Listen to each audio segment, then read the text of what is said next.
Okay, this is one of those jobs now that requires a lot of thinking and not too much hasty action. I've got to mount this radiator. I've got to mount ducting into it and ducting out of it, which means I've got to think of how am I going to mount it to take the weight, and then what am I going to put on the sides that allows me to attach ducting to it. So what have I got? I've got an attachment point here,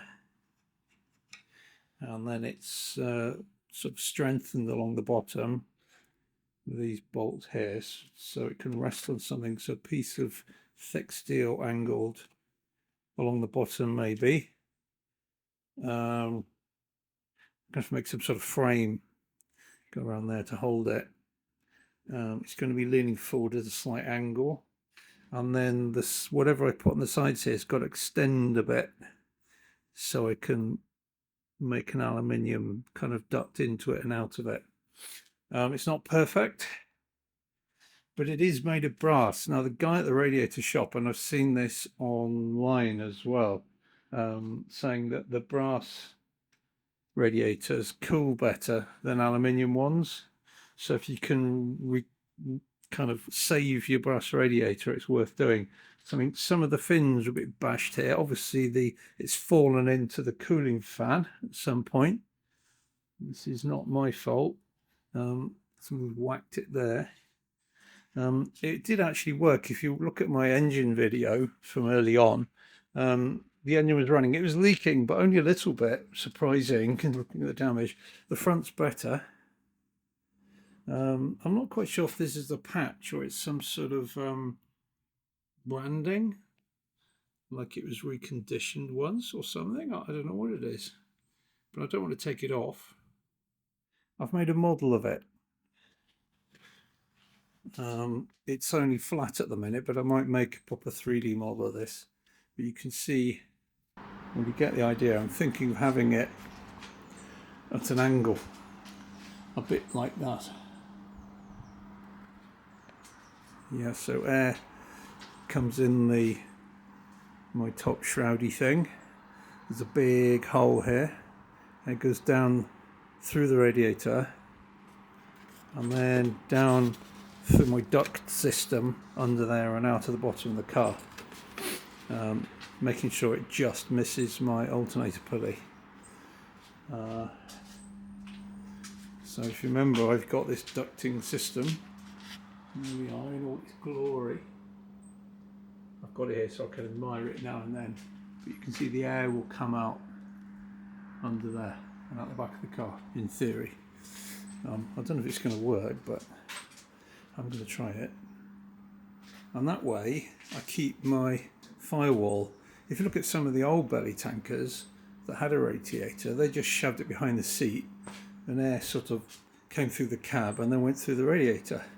But obviously if there's a problem, the radiator would burst. It would cover you in scalding hot water as the engine came crashing through into your back. Not the best. So the firewall is good for safety. It's a complete pain in the backside in terms of getting airflow through here. It's a bit of a nightmare. Anyway, if this doesn't work, I'll just put a water tank there, which is the traditional way of doing it. But you know, the car's only going to run for about 5 minutes at a time, isn't it, if you think about it? It'd be nice if the radiator was good enough to keep the engine cool just with it ticking over. So you're chugging back down the beach to the start line, just at a really low RPM. If it could just keep it cool enough to do that, that'd be fine. I'd be happy with that. Right, I'm still working on the radiator project, so I'm working on the design of the front baffle. So the air comes through the radiator and then down and under the car. So there needs to be a baffle over where the pulleys are and the distributor. So that baffle, to get as thin as possible, means I've got to hammer form a bump in it to allow for the distributor. I've got these crab type distributors and the two water pump pulleys which have a sort of bump on the front of them that sticks out. So it's basically a flat plate clamped between two chunks of ply. Then I'm going to hammer out some bumps basically in the middle, just like I did with the tail cone. So like this sort of thing. So yeah, I'm making life as difficult for myself as possible, but there you go.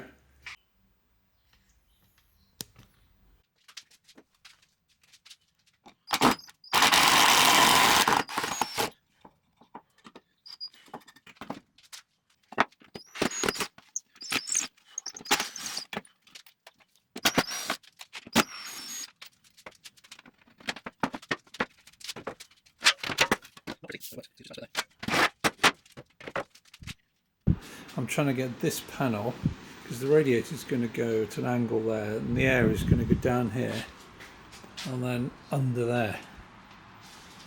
Yeah, so to give the radiator even the slightest chance of getting enough airflow, this part of the ducting needs to be that way as far as I can get it. So we're doing that.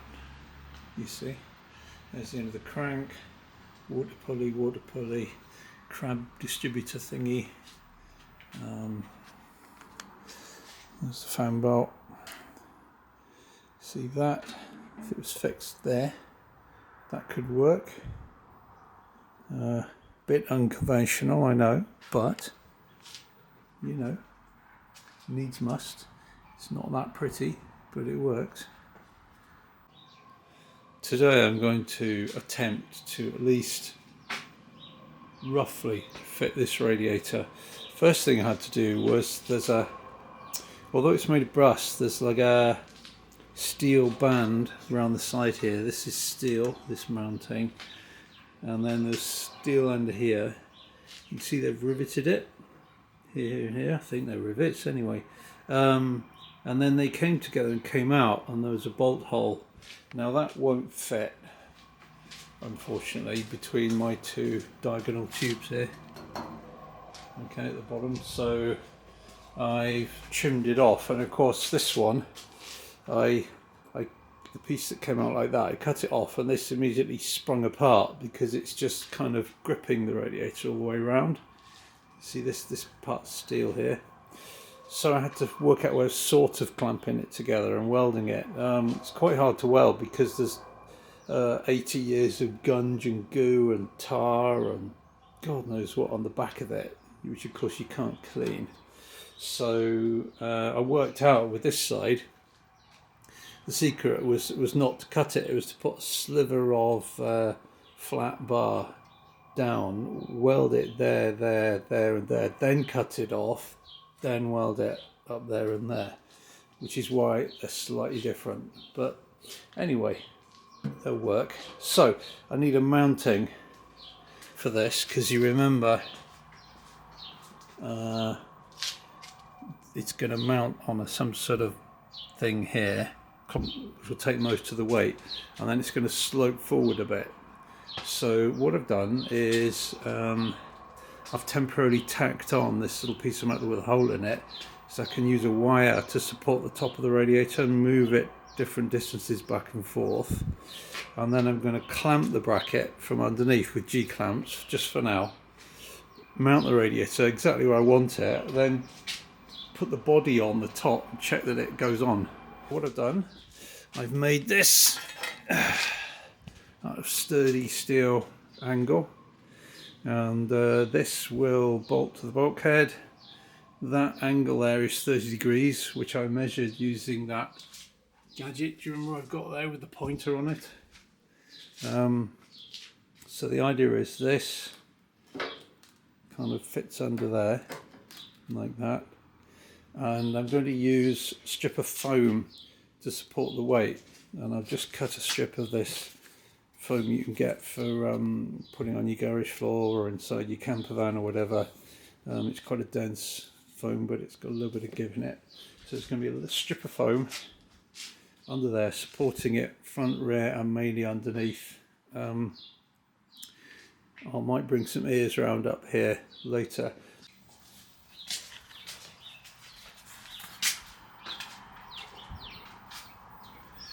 Right, so the bracketry is clamped in, so put the foam in like that at an angle, Then put the radiator in, and this is a plan anyway, and then this will loop round the top. Right, well, it's okay. There's reasonable airspace here, there's reasonable airspace down there. Problem I got is here.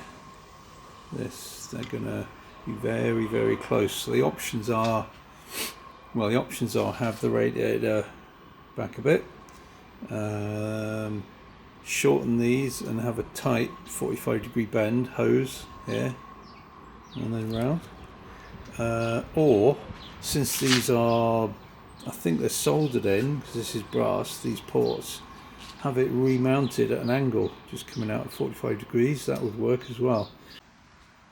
Right, so I put the body on, so let's go underneath.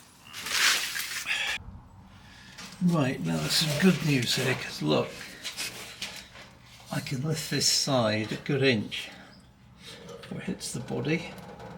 There, it's about an inch. And can I do the same on the other side?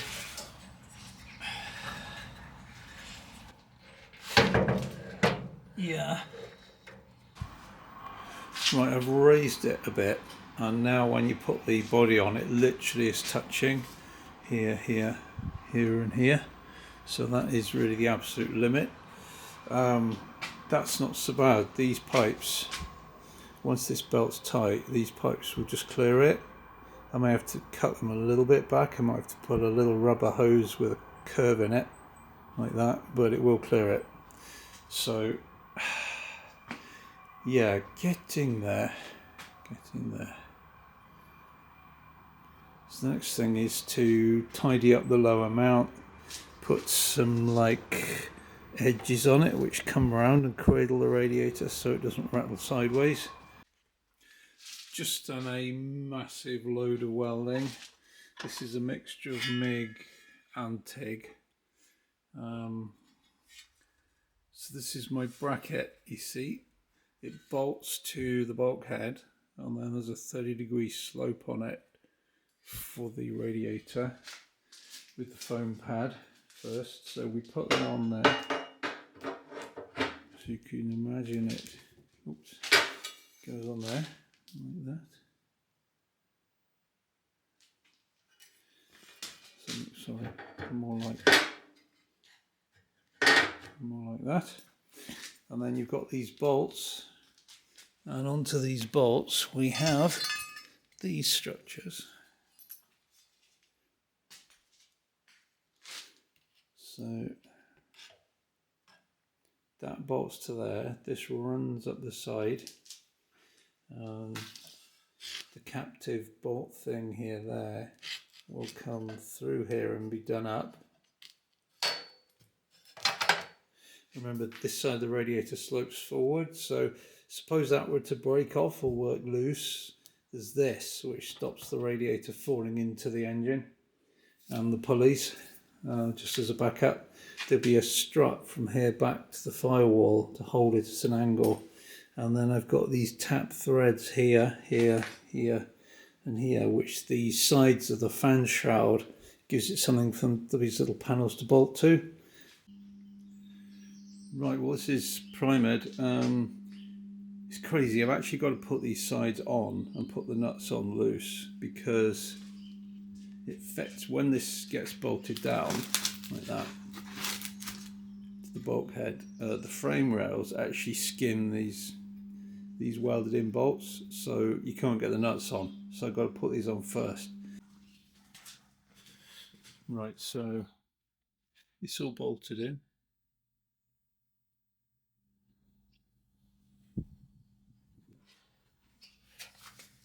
Stick the camera down there. Right, and I had to put these, I had to fit these first, because although you can tighten the nuts, you can't get them off because of these tubes. But anyway, at least it fits. It could be worse. So put the foam in. Okay, that's going to have to be cut down slightly. If I'd measured everything right, the radiator should fit. Right, well, it fits.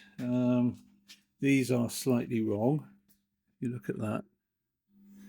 See, well, I welded a threaded tab on there and it's hitting the bulkhead, so it needs to come higher up. The reason these are there is it gives me something to bolt. If I try and get a piece of aluminium in here, it gives me something to bolt it to, because these are all pre-tapped. Right, bodywork fits. That's good. I'll show you a view of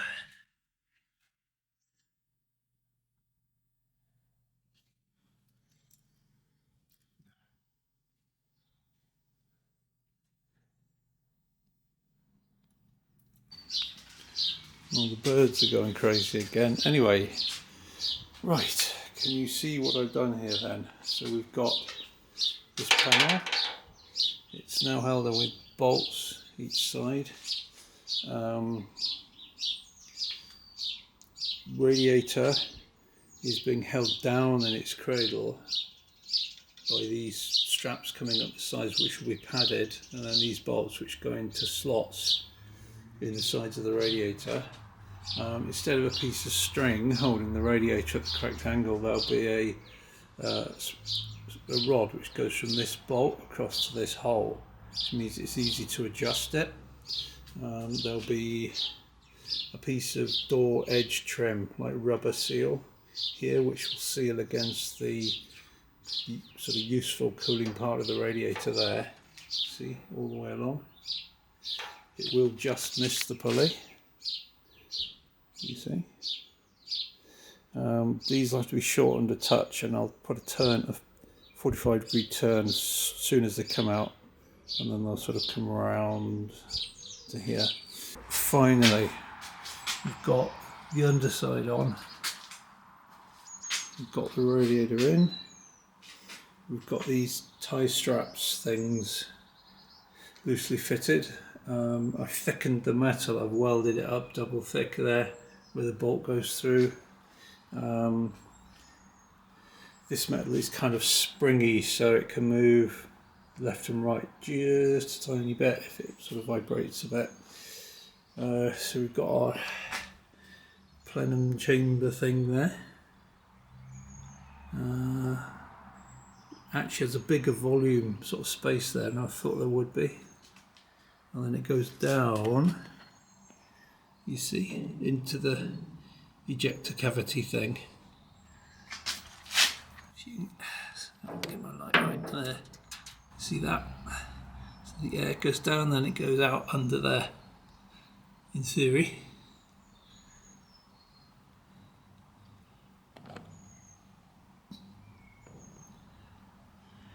I'm pretty pleased with that. So now I've got to make a side panel. I've got to make a panel which is rectangular, goes down there. I've got lots of places I can bolt it. I've got a threaded point there, and there. And then this side, it probably just turn round somehow. Some sort of captive nuts, a couple of those. And then that will take care of the in duct sort of and the out duct if I cut it right.